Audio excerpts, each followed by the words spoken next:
शेट। तो ये हो गया। इसके अलावा yellow nail syndrome, congenital absence of thoracic duct, congenital absence of thoracic duct. तो ये सारे के सारे हमारे हो जाते हैं non traumatic cause, non traumatic cause.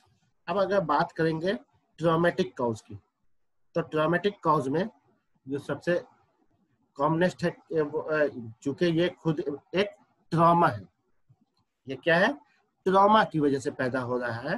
तो ट्रॉमा वो चाहे किसी भी सूरत का हो सकता है, एक्सीडेंटल ट्रॉमा हो सकता है, सर्जिकल ट्रॉमा हो सकता है, या फिर जो है आपको कोई ये हो सकता है,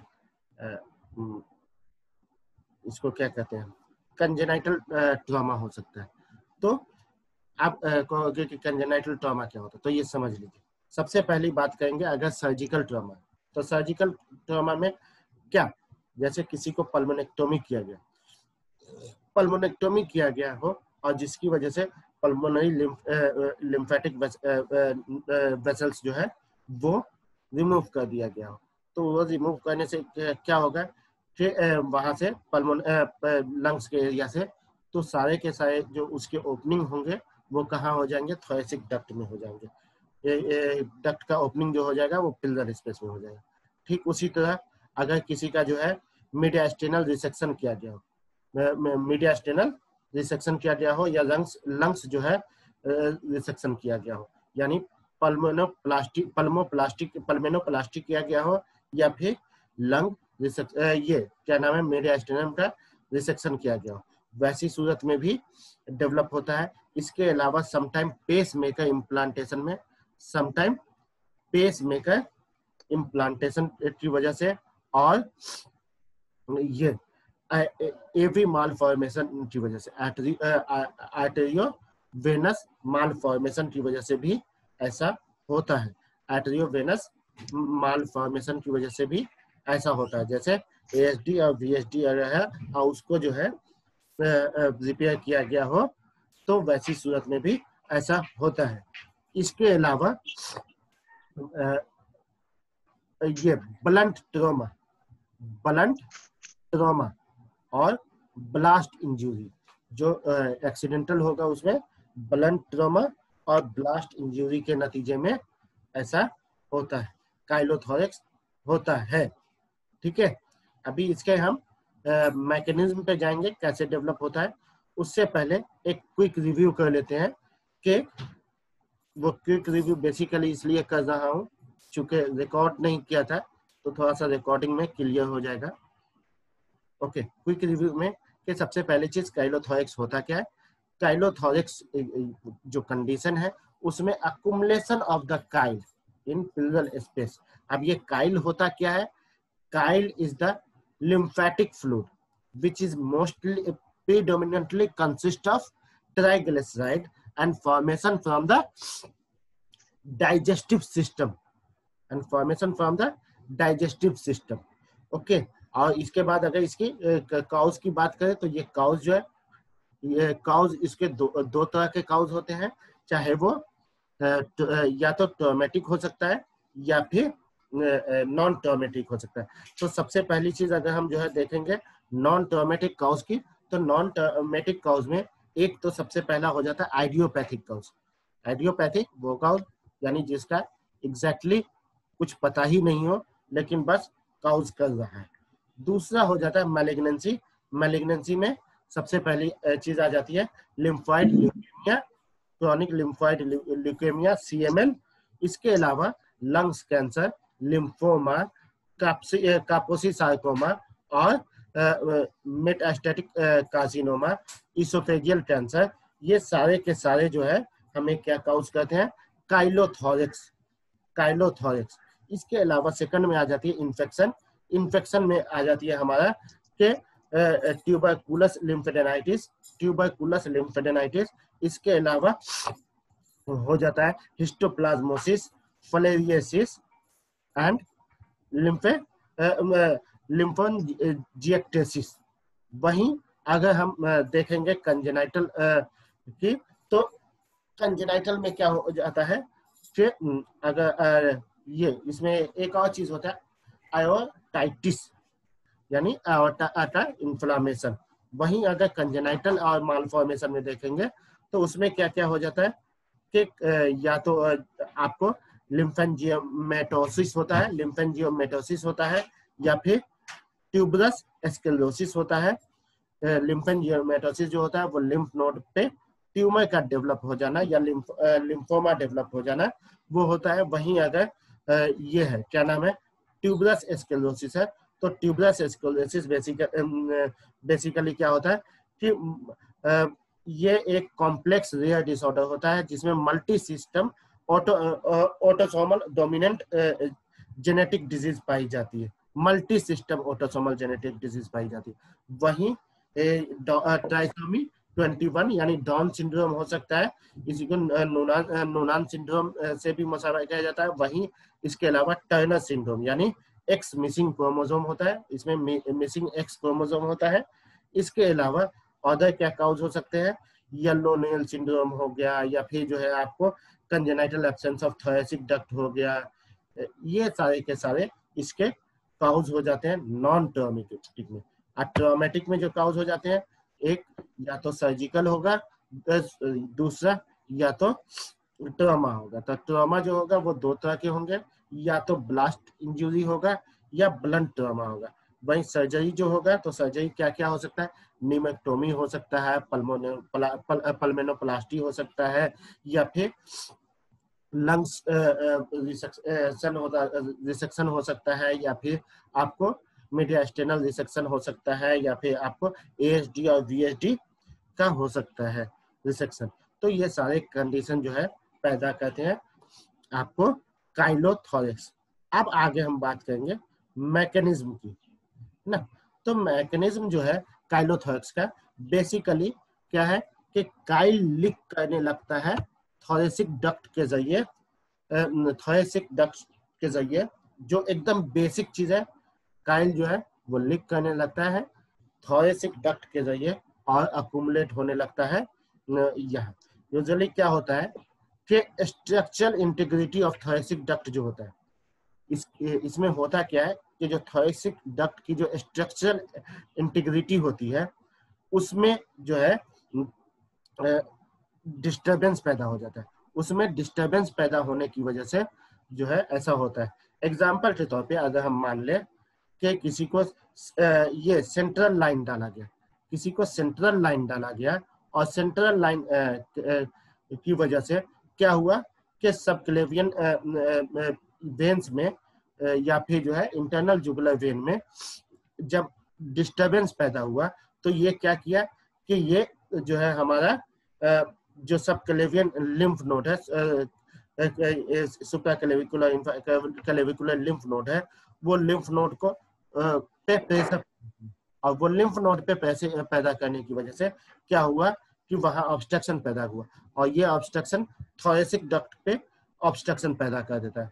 और ये थोरेसिक डक्ट पे ऑब्स्ट्रक्शन पैदा होने की वजह से वहां का प्रेशर बढ़ जाता है, और फिर प्रेशर बढ़ने की वजह से वो लीकिंग शुरू हो जाती है, कोलैटरल चैनल से उसके लीकिंग शुरू हो जाती है। चूंकि थोरेसिक डक्ट का जो कोलैटरल चैनल है वो क्या है हमारा इंट्रा थोरेसिक है, तो इसकी वजह से जो है वहाँ लीकिंग शुरू हो जाती है, और लीकिंग शुरू होके हमारा अक्यूमुलेशन ऑफ काइल होने लगता है।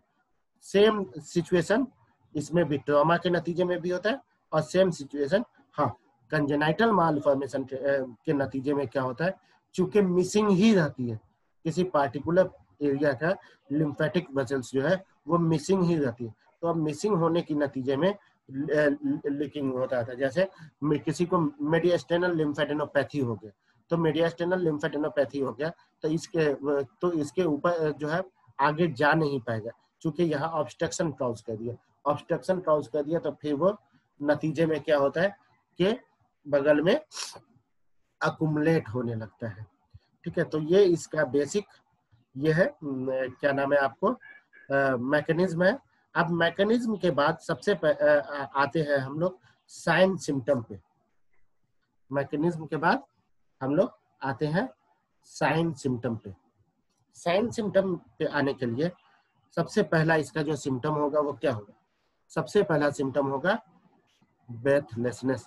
चूंकि अकुमुलेशन हो रहा है, जगह कम पड़ रहा है, तो सबसे पहला सिम्टम क्या होगा? ब्रेथलेसनेस यानी डिस्निया। क्या हुआ रहमती? रहमती? नो सर, इधर बोल रहे थे। अच्छा अच्छा।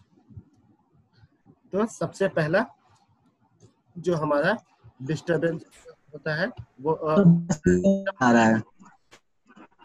सबसे पहला जो सिम्टम होता है वो क्या होता है हमारा? आवाज क्लियर नहीं आ रहा है। डिस्निया। क्योंकि टाइल की वजह से, जैसा कि शुरू में ही मैंने बता दिया कि रेस्ट्रिक्शन पैदा कर देता है। रेस्ट्रिक्शन पैदा होने की वजह से जो है ये होता है कि लंग्स की स्वेलिंग घट जाती है। तो इसलिए सबसे पहला क्या हो जाता है? ब्रेथलेसनेस। दूसरा क्या होता है? Chest pain. चेस्ट पेन दूसरा क्या होता है? Chest pain. चूंकि अमूमनतः ये जो है काइल इन्फ्लामेशन पैदा नहीं करता है, लेकिन पेन काउज करता है। लेकिन पेन काउज करता है, इन्फ्लामेशन पैदा नहीं करता, लेकिन पेन काउज करता है। जब इसके ये दो मेन सिम्टम है, ये दो मेन सिम्टम है। अगर इसके साइन की बात करेंगे तो सबसे पहला क्या? अस्कल्टेशन में हमें डिमिनिश्ड एयर एंट्री मिलेगी। दैट पार्टिकुलर साइड में डिमिनिश्ड एयर एंट्री मिलेगी। हाँ, इसमें एक चीज बहुत इंपॉर्टेंट है कि जो डॉर्सल स्पाइन है उसमें अगर D3 लेवल में कोई लीजन है, डॉर्सल थर्ड में कोई लीजन है, तो वैसी सूरत में लेफ्ट लेफ्ट साइडेड काइलोथोरैक्स होगा। अगर लीजन जो है वो D3 में है तो वो लेफ्ट साइड में काइलोथोरैक्स पैदा करेगा।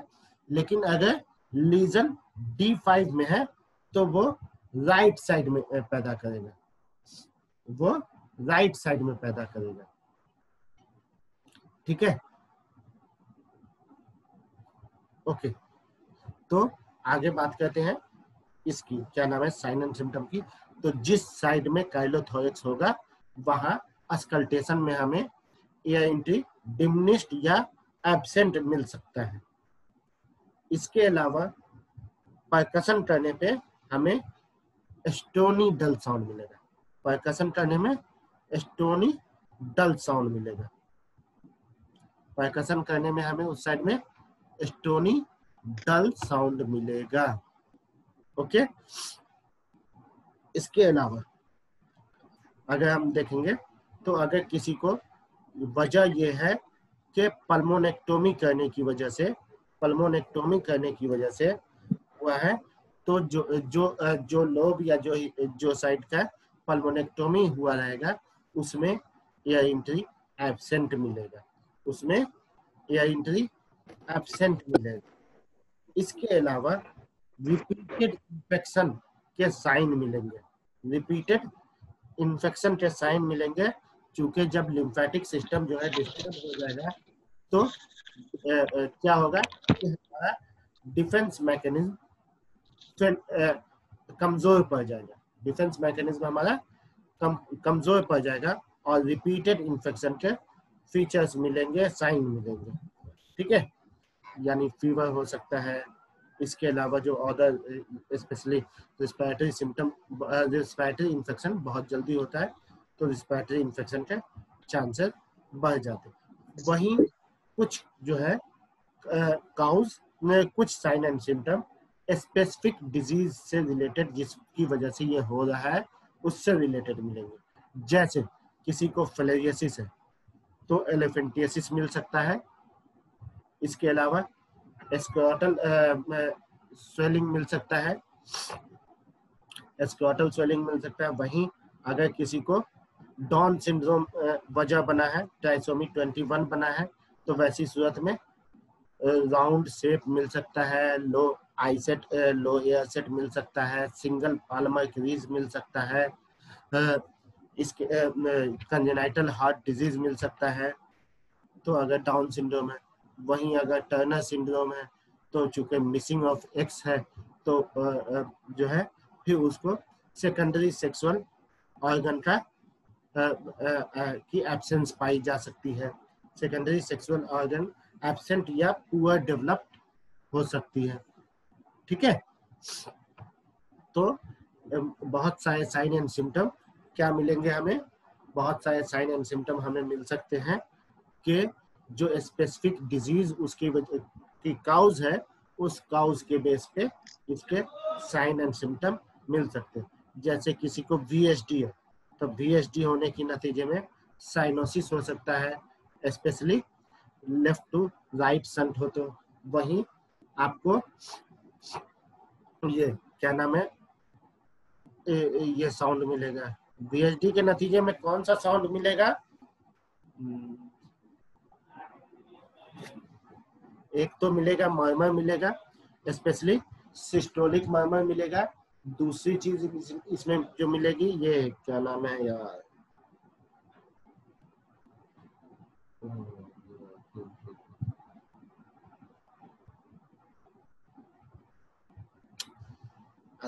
VSD के नतीजे में साउंड जो मिलता है मैं बताता हूँ, थोड़ी देर में याद आता है तो बताता हूँ या नेक्स्ट डे बता दूंगा, याद से पूछ लेना। VSD के नतीजे में एक साउंड मिलता है जो स्कीपिंग साउंड होता है, अभी एग्जैक्टली वर्ड ध्यान में नहीं आ रहा है। ठीक है, तो इस तरह से हमें ये सारे साइन एंड सिम्टम मिलते हैं। अब बात करेंगे इसके डायग्नोसिस की, इसके डायग्नोसिस की। तो डायग्नोसिस के लिए तो सबसे पहली चीज क्या है कि हमारा एक्सरे है। एक्सरे में चूंकि ये थिक फ्लूइड है तो एक्सरे में थोड़ा सा डेंसिटी इसकी जो होगी वो हाइयर होगी, और डेंसिटी हाइयर होने की वजह से क्या होगा कि आपको बोनी केज जो है, रिब्स केज का जो शैडो है वो एब्सेंट मिलेगा। बोनी केज रिब्स केज का शैडो एब्सेंट मिलेगा।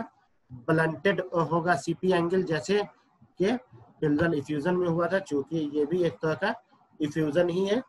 तो एक्सरे में सबसे पहले चीज क्या मिलेगी कि CP एंगल ब्लंटेड मिलेंगे और बोनी केज भी अमूमनतः एब्सेंट मिलेगा, और कोलैप्स ऑफ लंग्स भी दिख सकता है।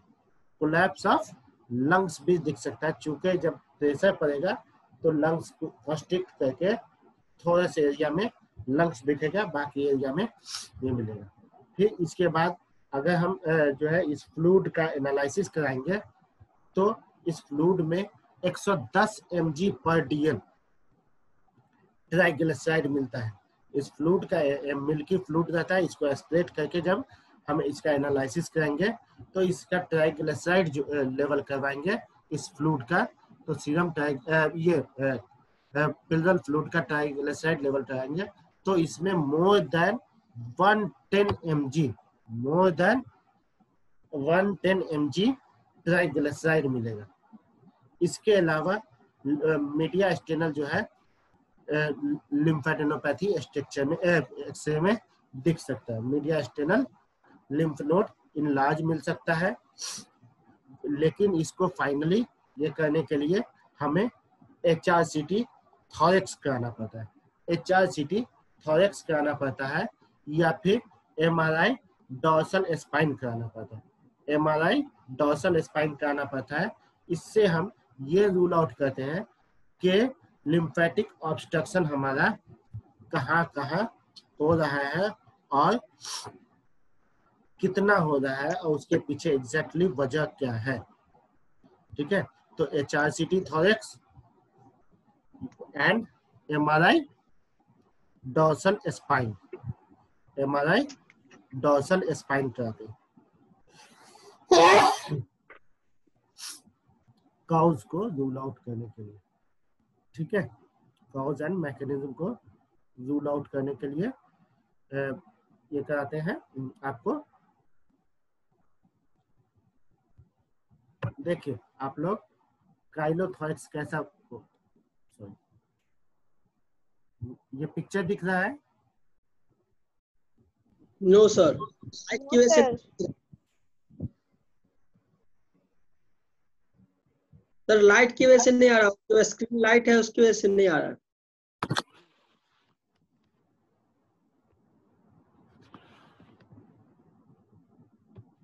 सर प्रोजेक्ट लाइट है ना, लाइट स्क्रीन पे पड़ रहा है जिसकी वजह से। सर वो आपका क्रॉप कर दे रहा है, सिर्फ बॉडी का लेगा आदमी जो हाँ आप हाँ वही बता रहा हूँ क्रॉप कर दे रहा हाँ, मैं समझ गया। एक्चुअली बैकग्राउंड जो है ना